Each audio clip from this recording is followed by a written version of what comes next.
Welcome back to Just Scarp Radio on BJPenn.com. I'm your host, Cole Shelton, episode 107. We got another episode ahead of UFC 283 in Brazil. We got a good lineup for you. First up, we're joined by Johnny Walker, who's opening up the main card against Paul Craig.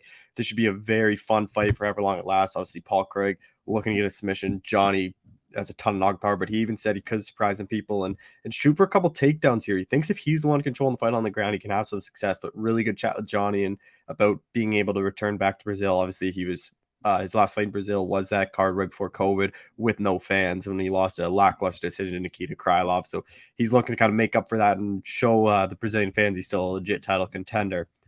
We're then going to be joined by Terrance McKinney to preview his fight against Ismail Bonfim. Obviously, Terrance, we know he has a ton of power, especially in that first round. Most of his finishes come by that first round, but he's kind of shown off his submission game lately. His past two wins are by rear naked choke in the first round. Ismail Bonfim making his UFC debut 18-3 on a very nice winning streak. Coming off that impressive decision win on the Contender Series. I think this fight, Terrance thinks he could really just connect on Bonfim early, and he thinks he's going to get a first-round knockout here. He's kind of surprised he's fighting a newcomer, but he says he's quite happy with that. He plans to really make a statement.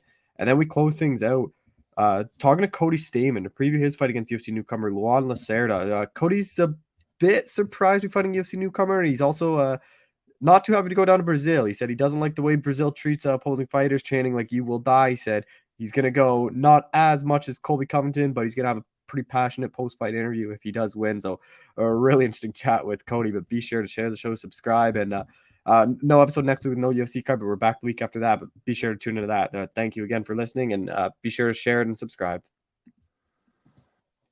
All right, we're joined by UFC light heavyweight Johnny Walker, who's fighting at home in Brazil at UFC 283. Johnny, how's it going, man? I'm doing really good, my friend. How are you doing? I'm doing well. Like, how kind of excited are you to be able to fight back at home in Rio?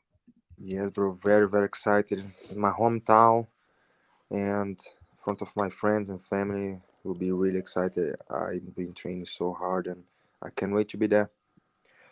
When they announced when they announced they were going back to Brazil, like, did they already ask you to be on this card, or did you kind of pitch, or did you ask the UFC to be a part of it? Uh, Not sure. I didn't ask. They just put me there. I think. I guess because I beat Ian Cutelaba last fight and then I just want to come back as quickly as I can. So I just wait on my managers and sooner I heard the notice that I was on the card, so I was really really happy. With the being in Brazil, like, did you stay in Brazil training, or did you go back out to Ireland to SBG? I'm in Ireland still. I'm training Yeah. here, did my all full camp here, but I'm going to Brazil on Wednesday now on Mhm. the 11th, just to adapt to the weather, cut my weight but all of the training, the hard session was done, and I did really good sparring today, and people trying to take me down, people attack with triangles stuff, and hard boxing, Muay Thai session. Like I did a really, really, really good session. So I'm ready to fly to Brazil and get the bonus again. Are you gonna stay down there a bit after the fight and kind of catch up with friends and family? Of course, 100%. I'll stay maybe, I think, 10 days after. Hmm. What do you think that walkout is gonna be like? Like, you're always an energetic guy. Like, the fans always love you, and especially when you walk out, like, there's a lot of excitement. But being back at home in Brazil for the first time in a couple of years, like, what do you think that walkout is gonna be like? It's gonna be insane, I'm gonna feel the energy of my people, and they're gonna motivate me and give me a lot of energy to I put on the fight. It's gonna be awesome. And then fighting Paul Craig, like, were you surprised this is who you got, or were you kind of expecting him? Not really. I was expecting somebody in the top 10, close to me. So Hmm. he's the one that they offer. So I'm glad, and I know he's a good fight for me. So I'm ready for it. What have you made of his last couple of fights? Like, obviously, he lost to Volkan before that, but then he beat Nikita Krylov. He's beat like Jamal Hill. Like, he's beat a lot of top guys.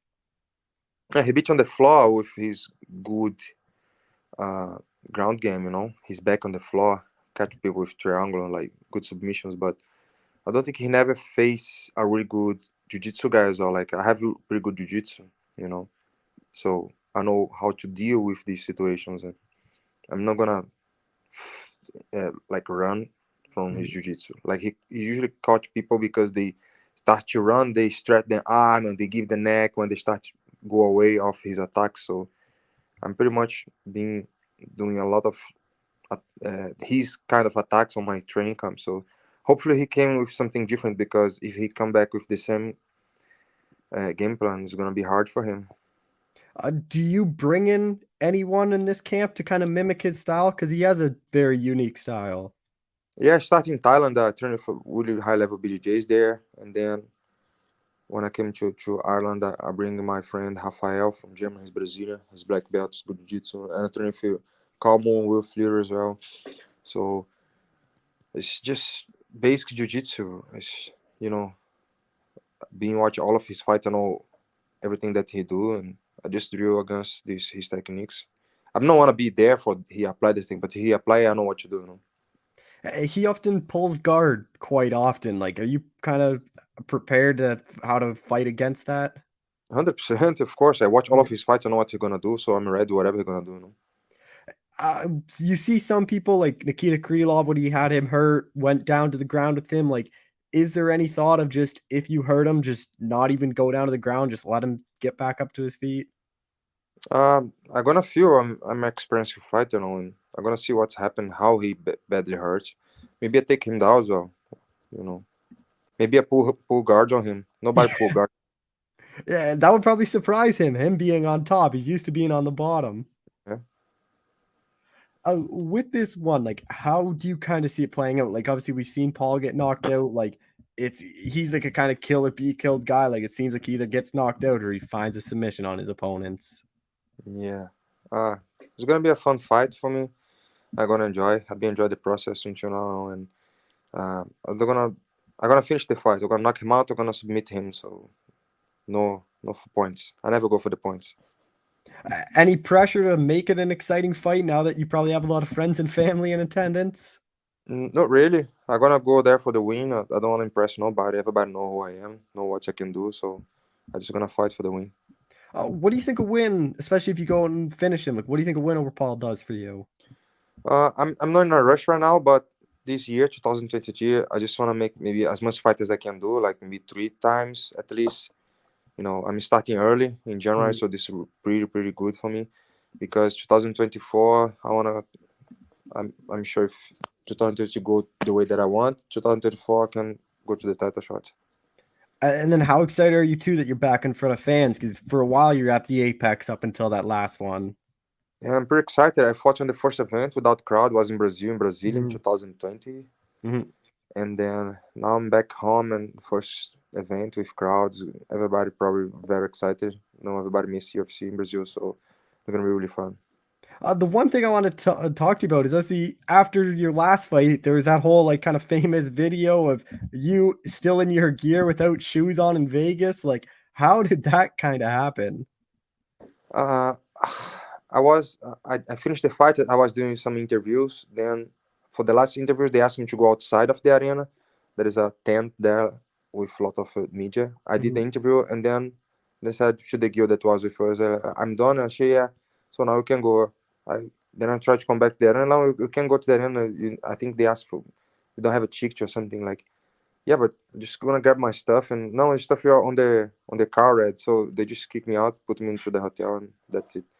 But I'm not sure why this happened, but probably was because the Nick Diaz team and Kamizat Mhm. team, they was very looking for problem or something. I don't know. I think UFC staff, they just want to avoid the fights or something that could happen. So it's all good. What was that like for you to be part of that fight week? Because that was one of the most hectic fight weeks in quite some time.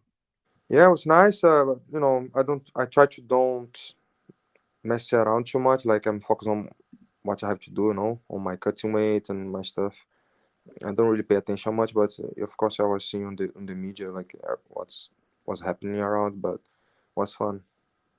You've been at SBG for a while now. Like, how much better do you think you've gotten since you made that move? Because obviously we've seen it in your last couple, or in your last fight, especially how much better, especially on the ground, you've gotten.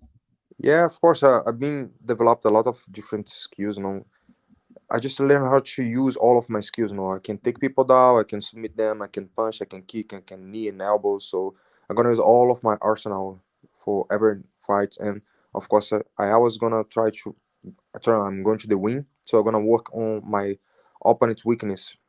So if he's good on the ground, I'm gonna beat him stand. If he good on stand, I'm gonna put him on the ground. So I'm gonna use all of my skill because I can fight anywhere, you know. Mhm. So I believe I'm getting better and being more complete fighter.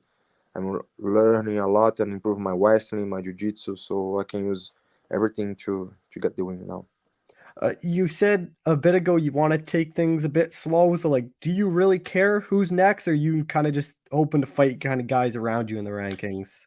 No, really, I hope I can fight 3 times this year, as I said. So whatever they put to me, after 3 wins, I'm 100% sure that I'm gonna get the title shot next. And hopefully, three opportunities to fight in front of fans and not at the Apex. 100%. When I fight for the fans, I fight way better. Just a couple more things. Like, obviously, the main event in this card is a light heavyweight title fight, a vacant one. Like, were you surprised the UFC made it between Glover and Jamal Hill after that draw in Uh, December? Not really. Jamal been doing really good, you know. He fought. He finished like a few good guys, and I think he's a good guy to put there. He's a fun guy to watch and have good potential. So I think he deserves it. Who do you think wins that fight? Uh, I don't know because Glover is a very experienced, you know, have very clean box and he very good jiu-jitsu as well. So if the fights go to the flop, I think I believe that Glover have advantage. But if stay stand up fight, I think Jamal have a little bit advantage as well, but not that much because Glover have very sharp and technical box. But Jamal is young and quickly, you know. So I think the fight is like 50-50. It's always 50-50 fight, you know. But I don't know. I don't see big advantage in any side. And then obviously just two more things I want to touch on is obviously the fight in December. Like, were you surprised the Blachowicz Ankalaev fight was ruled a draw? Not not really. Like they start pretty good the fight, but you know Blackwood started hurting him. I don't know why he stopped, hurting his leg, and then Ankalaev started making more points after. So the fight was pretty even, and it's good because they make the division warming up a little bit. You know, now have different title shots, and I think the things get a good course. Just final question for you. Like, were you surprised Yuri vacated the belt? Like, even though he's hurt, like, it seems like a lot of champions kind of hold on to the belt for as long as they can, and he just kind of gave it up right away. Yeah, he's very honorable fighter. I'm sure he's recovering, and he know his potential. So if he believe that he can recover the belts when he come back, probably 100%. I think he's gonna get the title shot when he come back. I don't think he gonna fight for other guys before not to get the title shot. I think he's gonna come back for the belt straight away to fight for it. So um, I think he did good because he didn't stop the division, so it's make all the fights more excited for their careers and for the division as well. Actually, just one more thing. Like, is that a fight you look forward to one day, you and Yuri? Like, I think that'd be a very fun fight. 100%, 100%. I'm getting ready, you know, to in a few years when I deserve, when I be there, you know, to have all of the skills very sharp so we can make a really, really good fight for the fans. Well, Johnny, I appreciate the time as always. Thank you so much for doing this. Right, my friend. Have a good Yeah. night. All right, we're joined by UFC lightweight Terrance McKinney, who's a bit cold doing this. Terrance, how's it going, man? Good, brother. Obviously out in Washington in camp, complaining about the cold. Like, have you ever thought of just going out to Vegas full time pretty soon then? Yeah, honestly. No, but I like the elevation here, so it's good. Uh, Good work. uh, you're obviously fighting on the first pay-per-view of the year in Brazil. Like, is this something you wanted to is go down to Brazil, or is this just kind of what was offered to you? It was an opportunity, and then I dreamed to go to Brazil, so it's a no-brainer. And I get to go enemy territory, and like, how fun is that? Are you surprised to be fighting a guy making his debut? Nope, I'll take whatever. Bring me the money. Yeah. I got a child, man. I need it all, so I don't care if it was nobody, as long as they could bring in a bag, and I kick the bag's ass if I got to. Then you're fighting Ismail Bonfim. He fought at the Contender Series with his brother. They both got contracts, both making their debut on this card. Like, what did you make of his performance on the Contender Series? I think he's a really good boxer. But I think the power edge go to me. And once we get in those exchanges, the world will see. He's a very good striker, but like not too many people do end up wanting to stand and strike with you. So do you kind of expect him to shoot on you at some point? Yeah, probably when I rock him or something like that. But I think my size. He might be a black belt. I think my size is just gonna give him a really hard time this fight. Training camp, you bring anyone in, or is it just kind of the usual crew you work with? Just my usual family at work, and I love those guys, And it's funny because most of the guys shorter than me there, so it just all works out because I'm pretty tall for the lightweight division. Yeah, you are fighting a guy that is smaller than you, like nothing usual. You have a reach advantage. Like, how do you think that plays a role in the fight? Huge. Mhm. I think I'm gonna keep it like even when I'm coming down, I'm gonna be able to still stay long at the same time, like and be in there at the same time, and we're gonna find that chin. You had obviously 2-1 last year with 2 submissions. Like, are you? What I remember when I used to always talk to you. We used to always just joke how you wanted to keep the ground game a bit of a secret. Like, are you a bit annoyed you had to pull it out so early into your UFC career? Not at all. They didn't really see too much, just some rear naked chokes, nothing too crazy. But yeah, this one I'm looking to get a knockout. But keep the sorry about that. I'm getting calls, but I'm looking to keep the 100% finish rate intact. I want to knock out this fight, but if the submission presents itself, I'll take either because, like I said, this is mixed martial arts. This isn't kickboxing. Obviously, is a bit of a longer flight than probably you're used to going down to Brazil. Like with that, obviously, I know people always talk about the weight cut on these long flights. Are you got a nutritioner? Like, have you talked to people about how to kind of manage that? I plan on just coming in a little bit earlier, just around 10 pounds. Are you hoping to fly to Brazil like earlier than like the 6, 7 days before? Or are you just gonna kind of keep it how you usually do for fight week? Just I had to keep it the same, but no matter what, we're gonna be ready. And it's sea level there, so Mhm. like I'm in elevation right now. So once I'm there, it's gonna be a breath of fresh air, and I'll be able to go longer. So it all works out.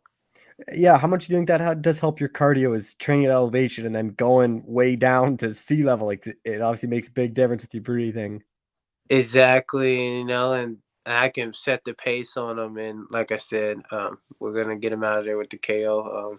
We're pushing as hard as ever because, like I said, I got a family to provide for. So everything's personal now. I know the last time we talked, you were really pushing your strength and conditioning, and then obviously working with Saeed, like who pushes an incredible pace. Like, how much do you think that has benefited you just in training? And like, you obviously haven't had to show it yet in the fight, but being able to now be able to push the pace and not kind of worry about your gas tank. It's huge, and now that I'm picking my shots, I think after this fight, we're ready for a top 15. I think we're showed we're that caliber. We're right there, and I think one more finish here gets us a ranking fight. You said you wanted the knockout. Like, how exactly do you kind of see it playing out? Um, I just think I'm just too long. Within like 2 minutes and 30 seconds at Mhm. longest. It's gonna be. I think it might be something crazy happen this fight. Fans should expect something insane. Brazil obviously is hectic. Like they chant like "you will die" to people. Like, how do you kind of get prepared mentally for that? Like, you're obviously gonna get booed. You're gonna have people like chanting that. Like, how do you kind of prepare for that? It's nothing I haven't faced before. Especially as a wrestler, we've been at the home duel where people are hating. Um, we've been at state where people are favored. We've been in matches like that, but that's why we don't leave them to the judges. And we're looking to take over Rio. Do you kind of enjoy being like this guy that's gonna be hated and booed? Yeah, I love it, man. I love it, man. It motivates me to go out there and just silenced them. What do you think a win, especially if you get that first round knockout, does for you? Like you look at your loss to UFC was Dober, who I think's ranked 14th or 13th now. Like you nearly put him out. You show you can hang with those guys. Like where do you think that kind of puts you? I think this puts me, Lord willing, with a new contract, and we're fighting tougher opponents. And as tougher opponents, I mean ranked opponents. I think it's time. How close do you think we are to a Terrance McKinney main event? I think we can get it within 3 more fights. Yeah, you think maybe the end of this year, probably? Yes, for sure. By the end of 2023, we'll be main eventing. Obviously, the one big name you've called out for a while was Patty. Like, what did you make of his fight? I thought he lost all 3 rounds. Like, what were your kind of thoughts on his fight? I had the exact same thought. He's like, honestly, I don't see none of his skills elevating. He's still doing the same jab 9, still throwing his crazy uppercuts, and he's not evolving. And I think people are starting to see that. And whoever he faces next, the tougher his opponents get, he's going down. Uh, After on the broadcast, Chiesa said he'd like to see you get that fight against Patty if you beat Bonfim. Like, are to me, I don't think the UFC would give you him, especially after that last fight in his performance. Like, do you think because that performance, like the fight is less likely to happen now? A little bit. That's why I'm moving on. That's why you guys should be excited for the person I call out after this victory that God brings me January 21st.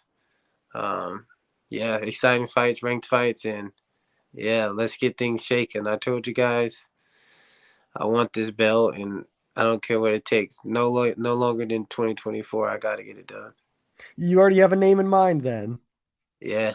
Is that something you obviously you don't have to say you want it to kind of be a surprise, but like, is that something you'd come up with, or do you talk to your kind of coaches or manager? Like, how do you kind of come up with who you're going to call out? I do both. I tell my managers and coaches, and then I give them the names and see how they feel about it. And I'm like, we be thinking the same thing, and I'm like, yeah. And we're definitely gonna do those call outs. I think they're perfect matchups. Just a couple more things. You are with a new management in KO. Like, how did that kind of come to fruition? Aljamain put me on, and I met Orange and KO reps, and it was just a perfect fit. And Holland's over there too, and that's my big bro. And there's so much we can learn from each other, and everything just aligned perfectly.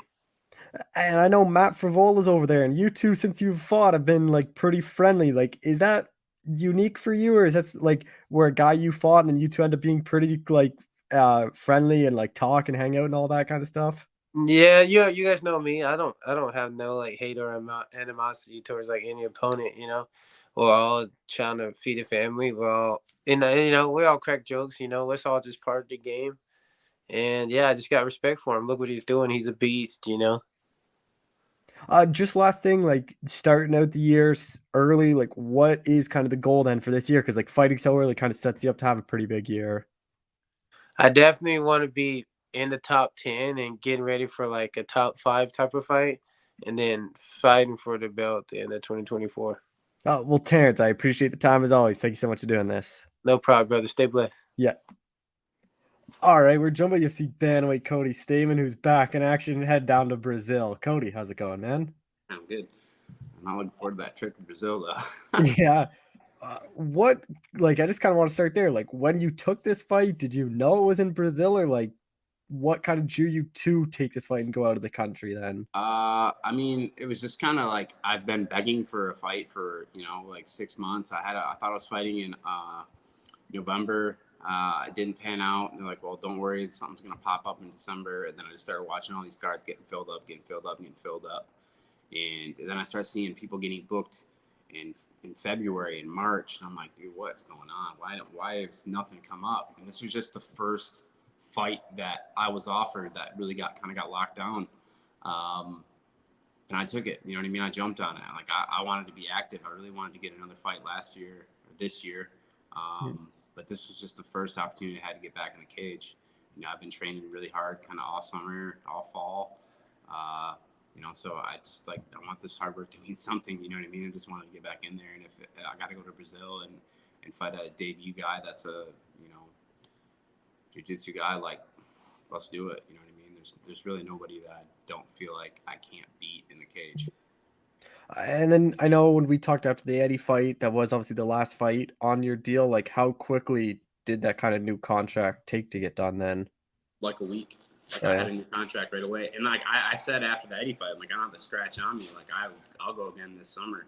You know what I mean? If there's an opportunity. So I kind of got right back in the gym. You know what I mean? Like, I was like, okay, like, this might be the time for me to make my run. You know what I mean? To start stacking some wins together, start making some real money.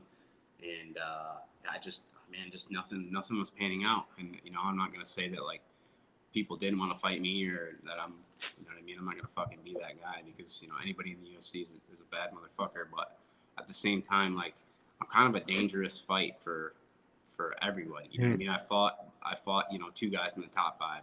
You know what I mean? Like, I was probably the only guy that really put up a fight against Merab. He's pretty much ran through everybody. You know what I mean? Like, I can wrestle. There's a lot of things that I can do that you know, people aren't exactly, you know, looking at me as like the guy that they want.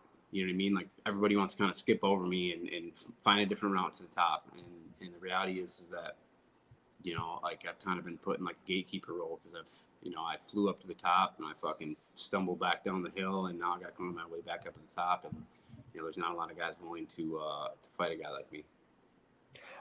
What's like kind of the mindset like going into this one now that you're like coming off a win? Because I remember that's something we kind of talked about. Is like, obviously it was a couple years between wins for you, but like, even when I talk to fighters, it's like a whole different mindset when they know like a loss here could be it compared to when they're coming off a win. They kind of have a lot more confidence. Well, yeah, I mean, I went 14 straight. You know, I mean, I lost one kind of fucked up split decision, you know, before I was in the UFC, but and then, you know, I won my first UFC fight, first 3 UFC fights. Now I'm the top 10 in the world. Like, I was kind of at a place where, like, I'm like, you know, like, there's really not anybody that can, like, really beat me. Like, I'm gonna have to make a mistake for someone to beat me, and I'll be damned if I didn't make those mistakes. You know what I mean? And, like, definitely just shits on your confidence. You know, like, especially when, you know, every single time I lost, I was realistic about it. I like would go back to the drawing board and be like, all right, what did I do wrong in camp? You know what I mean? Like, what was my mindset? What was this?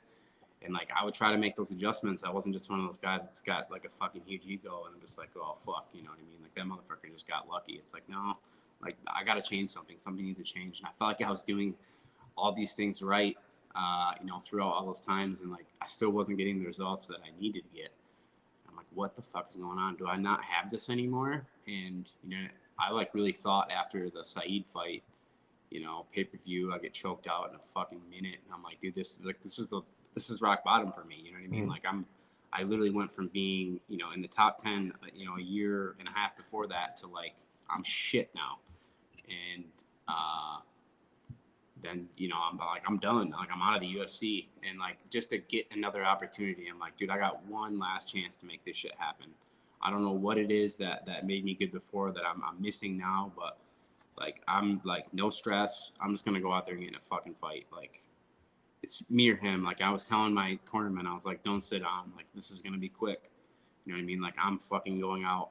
Like, the first exchange, one of us is like hitting the ground. That's it. Like, that was my mentality going into that fight. And, you know, I mean, it happened, you know, and that's kind of something that my coaches and everyone said throughout the years. Like, dude, you just need to throw your hands. You need to throw your fucking hands. Like, throw your hands. You know what I mean? When you throw your hands, that people get hurt. You know what I mean? It changes the way the fight ends up. You know, even if they don't, you know, hit the ground the first exchange, you know what I mean? Like, guys, you just shut people down. You know what I mean? Because I can counter punch. There's a lot of things I can do that most guys in MMA can't. You know, most guys are pretty offensive. They're not throwing punches in between, you know, combinations. You know, and I can do that. You know, so for this fight, it's the same. It's the same mentality. Like, I'm going to fucking war in Brazil, and like, I don't really see any other way to go to Brazil with the judging as bad as it is right now. Especially knowing like how bad it can be in Brazil. Like, I have to like put this dude on his ass. You know what I mean? Like, I have to like absolutely I gotta destroy him. You know what I mean? Like that's what I'm trying to be, is a fucking destroyer. I want to be feared in this division, and I want it to be because I'm knocking dudes dead. Mm. And you know, so this is the mentality that I have moving forward into this fight. And then your opponent, like, how surprised were you when they give you this guy like a debut guy? Because I was kind of caught off guard. This is the guy you'd be fighting. Yeah, I definitely didn't think that. You know, I just think it was like one of those things. Like I was just begging and begging and begging and begging, and it's like, well, we do have this one guy, super dangerous BJJ guy, making his debut in Brazil. Like, what do you think? And I don't know, maybe they were surprised that I was just like, yeah, let's go. But I've kind of been like that my entire UFC career. I've never really shied away from like a challenge. You know, obviously look at the guys that I've fought. Those aren't those aren't people that everybody wants to fight on their way up in the UFC. Like I think I have one of the toughest resumes out of anyone I've seen. You know what I mean? Like I fought more tough guys than guys in the fucking top 5 have. Mhm. You know, so yeah, I was pretty surprised. I mean, they're really confident in this kid's skills. I didn't see it. You know what I mean? I watched a couple of his fights. I didn't see it. He looks like every fucking Brazilian fighter I've ever seen fight. You know what I mean? All those Novo União guys, they all fight exactly the same. Flat-footed as fuck. You know, they're going for leg locks. You know, they're good on the ground. You know, but like when you fight in Brazil, you don't know what Americans fight like. You don't understand the wrestling game and the intricacies that's why all the really good guys come to the U.S. and train. It's because like we're just better at that shit up here, and I think he's gonna realize that there's fucking levels to this game, and we are not on the same level. Like, when you heard of him, like, was it like, who the heck is this guy? And you had to do research because, like, Fuck is this I guy? looked into him and like, I don't know if it's a typo. Like, they list him with like a 73-inch reach, like even though he's like 5'6" or 5'5", which is like, Yeah, he does look like he's got crazy long arms. So I mean, yeah, it was really strange. Like he sent me his name, and like there was a list of guys that I kind of had on my eye on. Like I thought Raoni Barcelos was going to be the guy, and like I thought I was going to have to go fight him in Brazil. You know what I mean? Like I thought that was going to be, because we've been slotted to fight before. You know, he just came off a win. I'm coming off a win. I'm like, okay, we're getting lined up again. You know what I mean? Like I really thought he was the guy, and then they send me this dude, and I'm like, who is this? Who is this person? And like I like go to like search a fight, and there's like a couple 2-minute highlights, and I'm like, dude, who the fuck is this guy? Like he's 12-1. Obviously, he looks got a pretty polished record, but he's not really fought any, you know what I mean, any like big names. He's got like 2 LFA fights, and the rest are, fuck, who knows if they're even real? They're in fucking Brazil. You know what I mean? Like who knows if those fights even happened? You know, those guys are just like paying $500 and they get a few wins on their record. So it was odd, but I mean, obviously they got to be pretty confident in the guy. I'm expecting that he's going to be, you know, very skilled. You know what I mean? I think he's going to be good, but like I said, like I know what the apex of MMA looks like inside the cage. This kid doesn't have a fucking clue what that looks like. You know what I mean? He might have trained with Jose Aldo and all these really, really tough guys, but the gym is not the same as the cage. Like I'm telling you that. Like it's not. It's a different feeling. The UFC is a different stage, and I think this kid's going to be crippled with the fear of what's going to happen. And it's. I mean, I honestly kind of feel bad. I kind of feel bad. Like this is this fucking kid's moment in Rio. You know what I mean? And I'm gonna absolutely shit on his parade. And you know what I mean? Like I'm looking at getting a fucking private escort out of Brazil because I'm gonna be fucking ruthless to those people because I know they're gonna be ruthless to me. You know, so I think this Brazilian trip's gonna be one to remember for sure. Yeah, I was gonna ask about it later because you brought up the fans last, and now like obviously they chant like "you will die" to like all You're the gonna die. yeah. Like Like, you're chanting "you're gonna die" to me. Like I'm fucking flipping these people off and throwing their fucking beer cans back at them. Like in a hostile situation, I'm gonna be just as hostile as those people. You know, so I can see things getting fucking escalated pretty quickly. You know what I mean? Like I've been down there. I cornered my buddy Darren down there, and like I'm trying to figure out, I'm like, what the fuck are they chanting? They're like, "Kill the Playboy." That's what they're chanting, and I'm like, what the fuck? You know what I mean? And like these people are ruthless, like dumping beer on us. Like so, my experience with the Brazilian fans is not a good one. Like I know, like it's like going to fucking war. You know what I mean? I'm glad I had that experience, like going there, because you know, like if you think you're walking into a fucking T-Mobile Arena where people are booing you, that's like, this is a different thing. Like people are like throwing shit at you and like screaming "fuck you" and like just they're nasty. They're really really freaking nasty. And you know, I'm gonna relish it. I'm gonna really enjoy that part of it, because you know my opponent is in for it too. You know what I mean? Like he's fighting in his hometown crowd, but it's just different, man. This is the UFC. You know what I mean? I've made this walk 12 times. Mm-hmm. This kid has no idea what this is about. Like he really has no fucking clue, and it's a shock. It's a shock. It is a different animal. Like, and I don't care like how mentally prepared you are. You're not mentally prepared for this shit. You're not mentally prepared for the things that people are gonna say to you before and after the fight. Like you're not ready for it. I wasn't ready for it, you know, and he certainly won't be. And then I think it's a big difference too, like fighting at home. Like he has all that pressure of friends and family probably texting him on fight week, like, oh, get me tickets, like all that kind of stuff that people don't really realize is a big deal. It kind of weighs on you having to organize like all this kind of stuff. Like, how do you think that's going to impact him just like fighting at home and his debut where everyone kind of expects him? Like there's more pressure on him or there's a lot of pressure on him going to this one just because he is fighting at home and like he's this highly touted guy out of like all those gym. Yeah. I mean, I think about like when I main evented like 5 cards like in my hometown, like 10 minutes from where I grew up, you know, as a professional, and like those were like some of the most nerve-wracking. Like I was more nervous for those fights than I was in my first couple of UFC fights, just because like, you know what I mean, like you're walking out and like you know that every fucking person you've ever met is at this fight. You know what I mean? Like I sold 2,000 tickets to a fight, and like I just knew that everyone I knew was there, and like everyone had the chance to like in person watch me fall on my face or like make it happen. So it's like there's definitely another weight that comes with that, you know what I mean? And like I don't have to feel it. And not only that, but like I know what this is like. I know what this whole experience is like. And like at this point, like I really don't have a whole lot to lose in this game. You know what I mean? Like I'm fucking untethered. You know what I mean? Like I have one singular goal, and that's just to put dudes away. Like I'm not trying to like dance my way into the top 10. Like I want to start just knocking motherfuckers out. That's it. Like I have no other goals. I'm not trying to like grind a guy out and win a fucking wrestling match for 15 minutes. Like I want guys face down, like knocked dead. That's it. That's the only goal. Your wrestling is obviously a big part of your game. But like, how important do you think your defensive wrestling will be here? Just because like this is a guy that's a BJJ guy, like they obviously don't have the best takedowns. Like they more just kind of go for those legs and stuff. Like how much do you think that is where you kind of keep it standing and early on, like you stop a couple of his takedowns. I imagine it's probably hurts his confidence a little.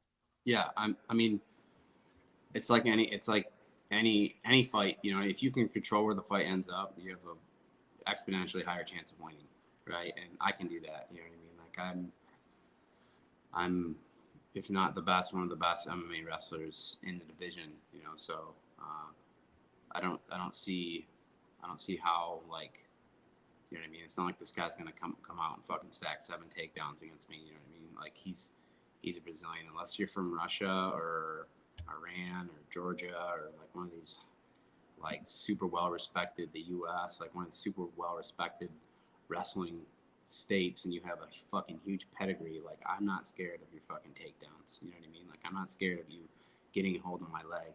I mean the thing about the jiu-jitsu guy is that's drastically different than from the wrestlers is that they will grab your leg and fucking sit on their ass.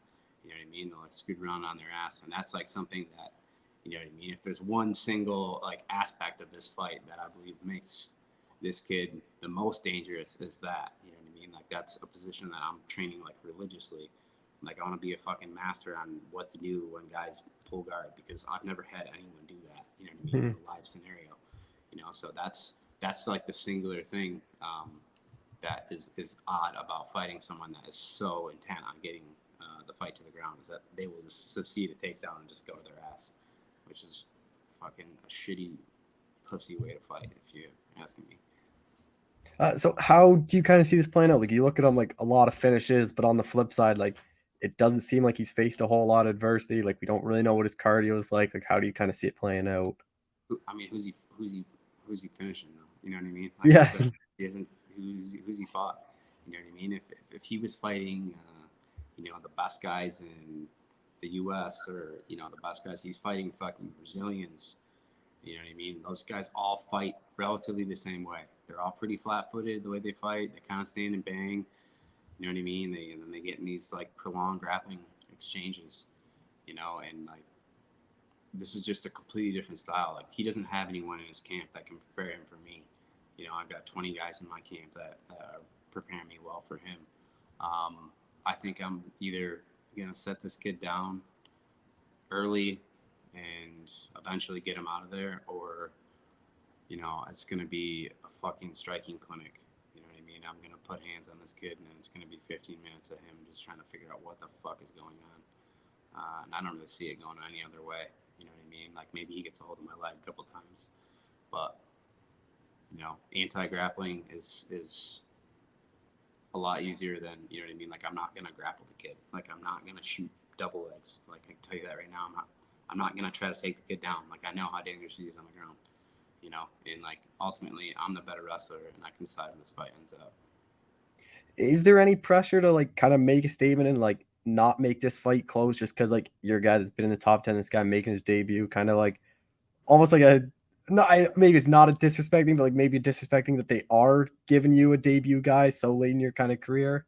No, I don't. I mean, like it's like every single fight is the end. You know what I mean? Like I felt the the worst kind of pressure you can feel, like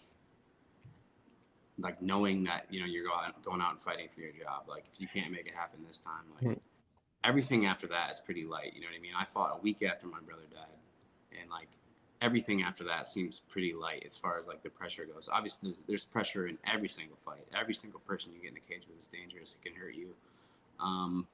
But I really I trust the process, and like whatever confidence I lost along the way, you know, in the UFC, whether it's because people were telling me I sucked, or you know what I mean, I had shit performances, or you know whatever that was, you know, I've really, honestly, God, just kind of put it behind me, and just I'm really just focusing on myself and just what I've always known I was capable of doing, and nothing else. Like I'm not really putting this shit up on a pedestal anymore. You know what I mean? Like, oh, this fucking guy, he's so good at this and this and this and this. Like, dude, I can fucking do all the things that these guys can do. You know, so fuck them. Let's just go out and make it a nasty fist fight. And you know, in a war of attrition, you know, I feel like I have the mentality to make that shit happen. Just a couple more things. Like bandweight division, kind of interesting now. Like Cejudo apparently with Sterling, like O'Malley's kind of right there. Like, what are your kind of thoughts on the top of the division? Man, you know, this is 1,000% not the way I saw any of this playing out. Like, I really thought Jan beat Sterling, and you know, I thought TJ was probably going to fight Jan, and that was going to be, you know, the end of Jan, end of TJ probably. And the fact that we're in this weird spot, and the fact that Henry Cejudo is like now deciding like, hey, I'm gonna pop back in because, you know what I mean? Like, brilliant for him for like popping in just at the right time. Like, oh, here's a guy that I can beat. You know what I mean? And Aljamain, because you know he's the more decorated, probably better wrestler. Like I'm gonna pop in now. You know what I mean? I think Cejudo's gonna pop in and pop back out because like he sees the nasty motherfuckers in the top 15 in the UFC, and there's a lot of those guys that he just, you know what I mean, at his age and the damage that he's had, like he's probably not competing for long. I think he's gonna pop in, pop out, and just stall it for everybody else, you know. But there's so many guys deserving of, you know, big fights and title shots, and like it's a terrifying division. Like bantamweight in the UFC is nuts. Like I mean, there's obviously a ton of really talented big names in all the divisions, but like I don't see any other weight class stacking up to bantamweight right now. There's just so many good guys, like pound for pound, like 2 or 3 times deeper than any other weight class in the UFC right now. You know what I mean? Like, it's insane. And like, why couldn't I just be like 3 inches taller, you know, and like fight at a different weight? Like, why did it have to be this? You know, because when I got in the UFC at bantamweight, they're like, there was some open lanes. You know what I mean? And now it's just like fucking roadblock. There's so many killers in this division. It's absolutely terrifying. You know, I want to cut my leg off and fight at 25 or something. Just last thing, like, where do you think this win kind of puts you? Because I think like you're in a tough spot without a number. Like, I can't see a lot of guys signing up to fight you if you're not ranked. And then kind of adding on to that, like, what is kind of the goal then for this year? You know, I don't really think I give a shit about the numbers, because it's like I can be number 11, 12 in the world, and like then I have to fight, you know, 13 to 15 who, you know, might be the best guy in the world at the time. You know, I would rather fight a couple times out of the rankings, pop into the rankings, and then go for someone big. You know what I mean? Mhm. Make a statement in a top 5, in a high level fight. And then we can sit down and talk about like where to go next. You know, I really don't want to hang out in that freaking 10 to 15 range at bantamweight. Like, that is not a fucking friendly place to be. You know what I mean? Because you're literally fighting. It's like every single dude wants to fight you, because they're like, well, I don't want to just jump into, you know, fighting number 5. I want to fight 10 to 15, get there, and then move up. You know, so it's like every bad motherfucker that's coming out of every place in the world is like, that's the guy you have to fight next. You know what I mean? And I was in that position. I would rather not be there again. I would rather get in and then move up. You know what I mean? I don't care about the number. You know what I mean? I know what I am. I know I'm one of the best in the world. And, you know, this is just another opportunity to do that. You know what I mean? And if the ranking happens this year, cool. If not, you know what I mean? Like, I'll go after a big name. Maybe I don't have a number next to my name after my next 2 fights, but like that third fight, I want to fight number 5. You know what I mean? I want to fight number 6, and like I have the resume to make that happen. Oh, well, Cody, I appreciate the time as always. Thanks so much for doing this again. Of course.